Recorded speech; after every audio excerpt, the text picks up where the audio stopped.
A Escola do Parlamento da Câmara Municipal de São Paulo promoveu um ciclo de debates para discutir um assunto que está em pauta no Congresso Nacional, a reforma política. O professor da Universidade Federal de Minas Gerais, Carlos Ranulfo, falou sobre sistemas eleitorais na América Latina. Acompanhe agora, nesta edição do Política na Sala, um resumo com os principais trechos. Vou passar por países, peguei 9 países da América do Sul, espero que eu consiga fazer isso nesse tempo. E vou agrupando pela ambição das suas propostas, até chegar à frustração completa, né? Que é a não reforma. O nosso 0 a 0. Né? Bolívia, Chile e Venezuela. São situações muito diferentes. Bolívia e Venezuela se parecem muito. Né? Pensando naqueles pontos que eu levantei logo atrás, o que tem de comum em Bolívia, Chile e Venezuela no século passado? Tá? Aqui eu estou me referindo a reformas no sistema eleitoral desses dois países que foram realizadas no século passado.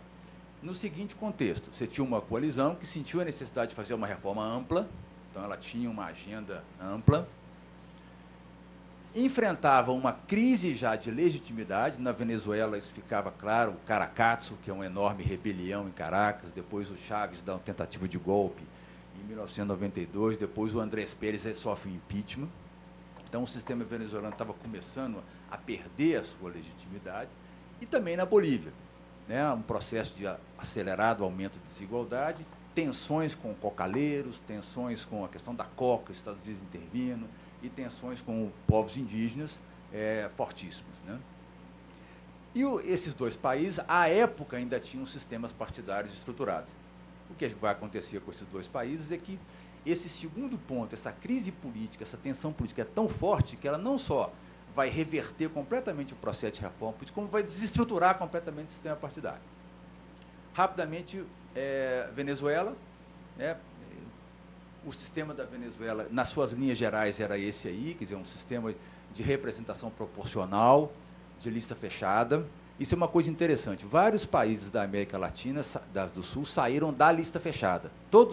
Vários deles. Venezuela, Bolívia, Colômbia, eram diferentes. E Equador. Todos eles saem da lista fechada. A lista fechada é vista como um problema, muitas vezes. Né?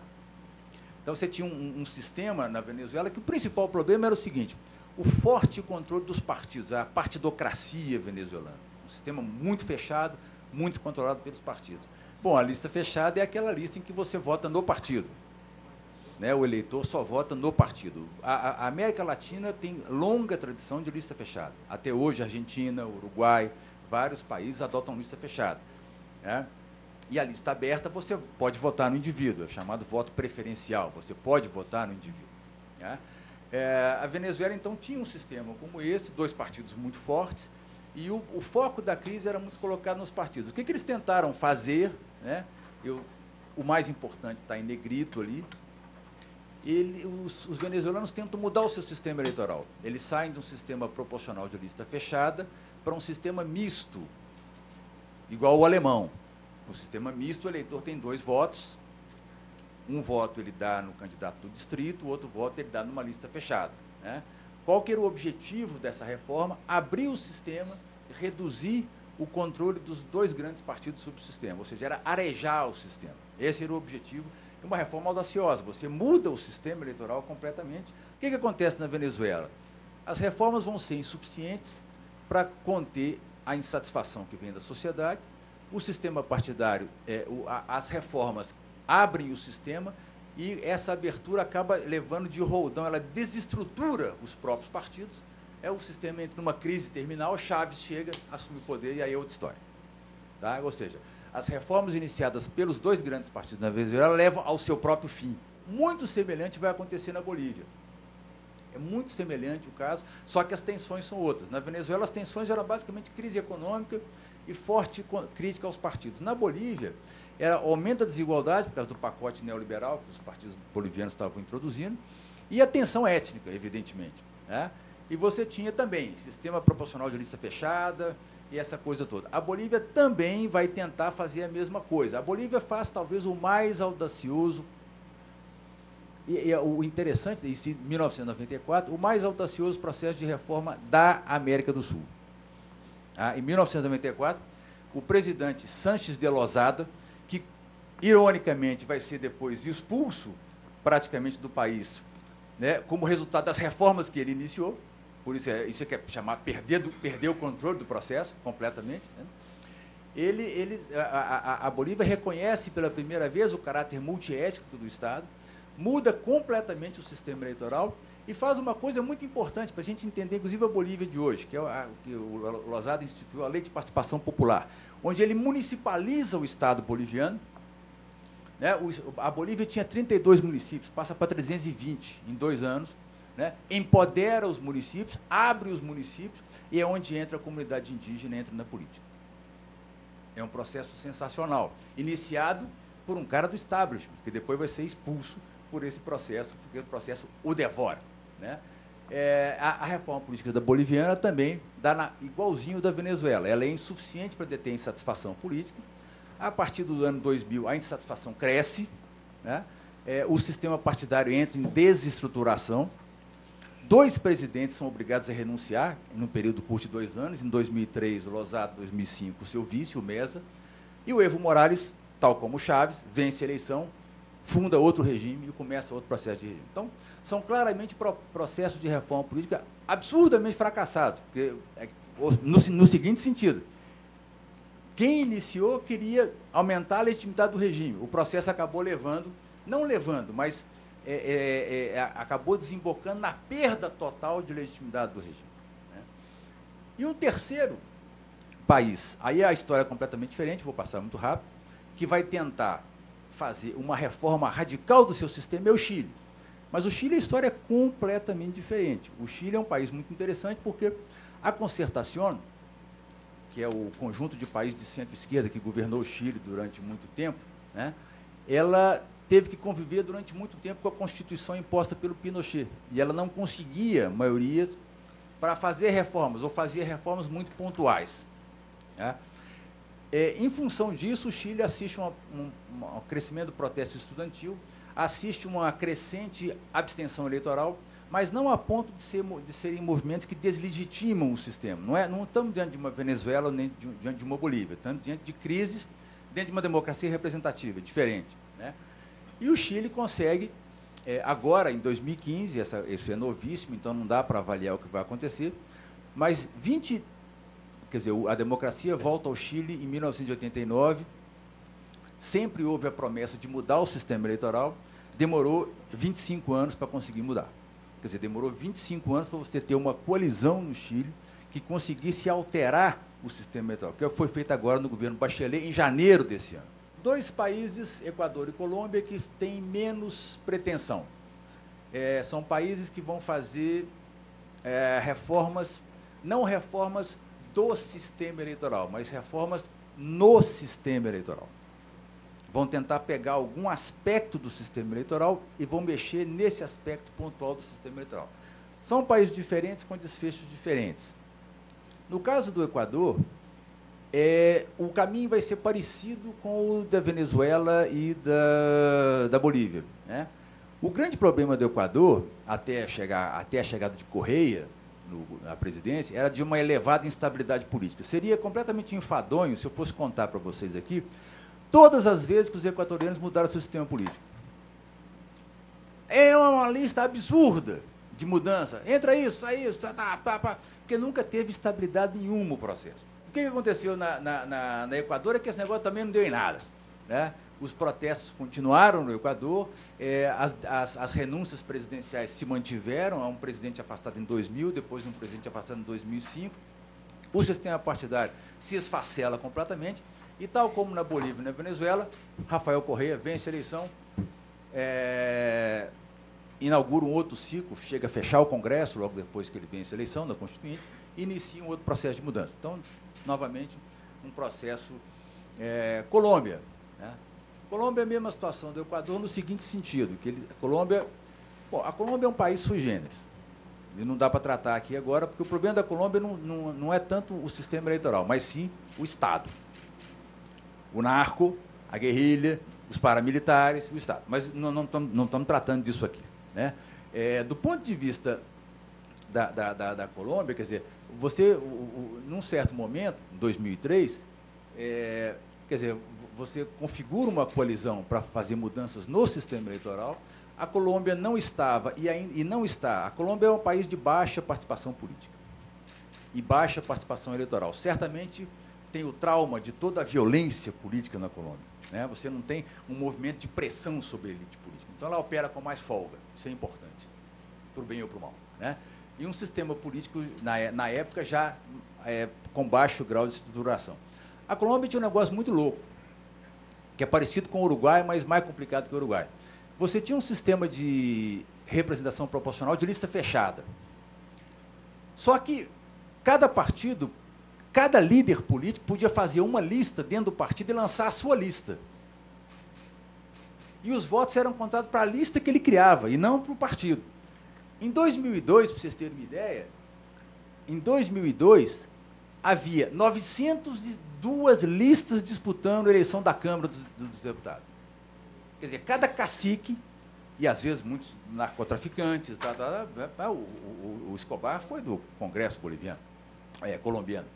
Cada cacique montava a sua lista, né, e se elegia.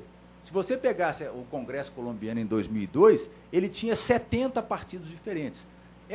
Eram franquias do Partido Liberal ou franquias do Partido Conservador. Uma loucura completa, né? Então, mas aí os caras falaram, bom, qual que é o problema? O problema é esse, tem uma fragmentação excessiva. Eles foram lá e buscaram resolver. Instituíram na reforma de 2003 o seguinte: cada partido só pode lançar uma lista, ponto. Tá? Criaram uma cláusula de barreira, tal, uma série de coisas. Hoje o sistema colombiano funciona da seguinte maneira: cada partido pode lançar uma lista e o partido escolhe. Ou ele trabalha com lista fechada ou com lista aberta.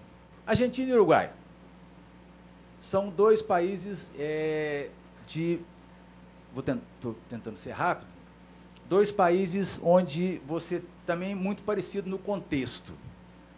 Uma coalizão reformista com uma agenda pontual. Fala assim, queremos mudar isso aqui. Tá?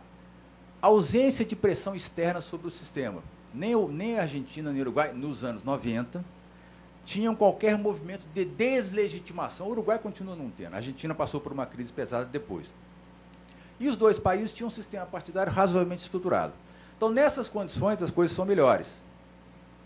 Nessas condições, as coisas são melhores. De fato, são as duas reformas, até por serem pontuais, por não ter muita pressão da sociedade e pelo sistema partidário estar razoavelmente estruturado, que acabam, quando você olha o desfecho, elas ocorrem mais ou menos o que os caras queriam que acontecesse. Né? Rapidamente, a Argentina era um negócio muito arcaico, até 1994. Tinha colégio eleitoral, igual nos Estados Unidos até hoje. O presidente era por colégio eleitoral por maioria simples. O Senado era eleição indireta. Né? Então, o que aconteceu na Argentina era os senadores tinham um mandato de 9 anos eleito indiretamente. Era uma barbaridade, no final do século XX. O que aconteceu na Argentina? O Menem queria se reeleger. Esse era o objetivo do Menem. Agora da reeleição aqui do FHC, todo mundo. O Menem queria se reeleger. Como ele não tinha força para bancar isso, ele teve que fazer um acordo com a oposição. Então, saiu uma reforma muito interessante na Argentina, que é aquilo que eu coloco ali. Introduziu-se a reeleição, que era o que o Menem queria, mas reduziu-se o mandato do presidente, acabou com o colégio eleitoral, pôs a eleição em 2 turnos, e pôs a eleição direta para o Senado, que era uma barbaridade, e começou a se eleger prefeito de Buenos Aires, porque Buenos Aires também não elegia prefeito. Né?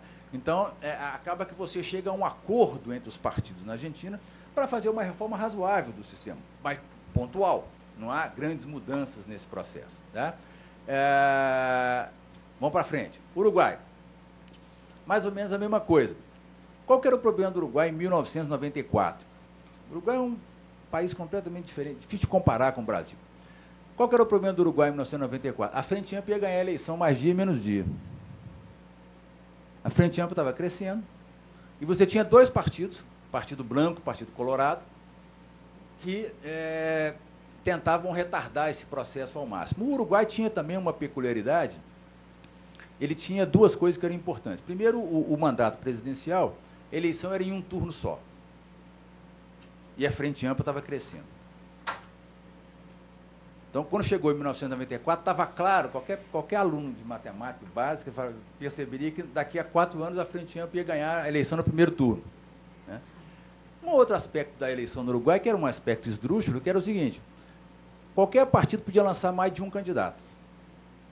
Então, você lançava 3 candidatos, cada partido, a Frente Ampla costumava lançar um, mas o Partido Colorado, o partido lançava cada um 3, somava o voto dos 3, e o partido que tivesse mais voto na soma elegia o presidente. O presidente era o mais votado do partido. Então, você tinha presidente eleito com 20% dos votos, porque era uma eleição só no primeiro turno. Então, um sistema esquisito, com baixa legitimidade. Né? Então, o que acontece no Uruguai é o seguinte: o Partido Branco e Colorado, eles percebendo que a Frente Ampla, mais dia, menos dia, iriam ganhar, tentam retardar a vitória da Frente Ampla. Como é que se retarda a vitória da Frente Ampla? Colocando a eleição presidencial em 2 turnos, e não em um turno só. De forma que a Frente Ampla não ganhasse a eleição de 99. Ela, de fato, não ganhou a eleição de 99, porque perdeu no segundo turno. Né? Mas, ao mesmo tempo, em negociações com a Frente Ampla, deram uma arranjada no sistema, e acabaram com a ideia de presidente, você pode lançar mais de um candidato, o que acabou dando maior legitimidade ao sistema político uruguai, embora não evitasse que a Frente Ampla ganhasse, apenas retardou por 5 anos a vitória da Frente Ampla. Né? Quer dizer, então, Argentina e Uruguai são 2 agendas pontuais que acabam melhorando o sistema quando você vai olhar, tá?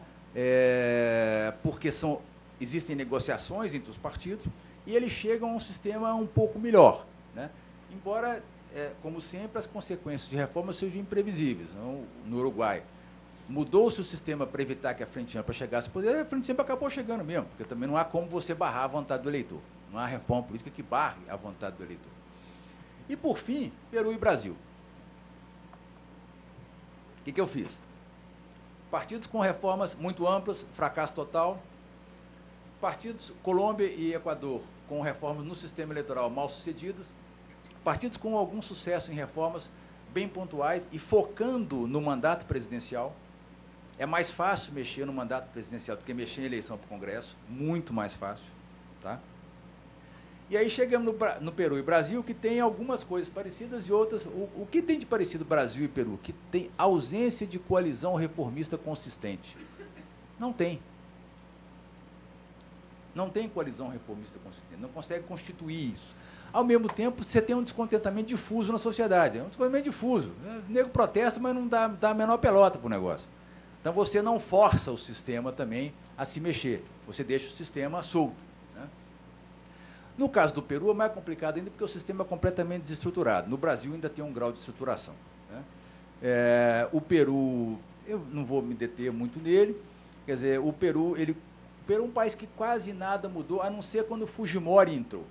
Né? Mas o Fujimori não é um democrata, aquilo não se deu em condições de democracia. O Fujimori, quando assumiu o poder no Peru, ele introduziu a reeleição para ele mesmo, ele fechou o Senado, ele diminuiu a Câmara, ele fez um punhado de coisa. Né? Depois, quando o Fujimori sai, o sistema peruano, a única coisa que ele mexe de relevante é acabar com a reeleição. Né? O Peru é um país extremamente complicado, quem conhece o Peru sabe, é um país extremamente dual. Você tem um Peru muito pobre, um Peru muito rico, né? E os políticos se acomodam a isso. Né? Não há nenhuma movimentação entre os políticos para mudar o sistema, para intervir nesse. O Peru não tem sequer política pública digna de ser chamada desse nome. Né? Os analistas do Peru costumam dizer que o Peru é tocado no piloto automático. Ele tem uma economia que funciona. Quem se beneficia se está bem, quem está fora, está fora. Esse é o retrato do Peru. Né? E, finalmente, o Brasil, que, para terminar, aí depois a gente pode conversar, que é o campeão de reformas frustradas na coisa. Né? Quer dizer, não é que a gente nunca tenha uma agenda, é que o problema do Brasil é que nós já tentamos várias vezes, ali eu listo, né, que em 1998, 2003, 2007, 2011, 2013, 2015, em todos esses momentos houve comissões do Senado ou da Câmara que debateram apresentaram uma ampla proposta de reforma e o resultado foi nada. Termina aqui o Política na Sala, programa especial da Câmara Municipal e da Escola do Parlamento sobre a reforma política, que trouxe os principais trechos das palestras promovidas no ciclo de debates. Obrigado pela companhia. TV Câmara São Paulo, informação para a cidadania.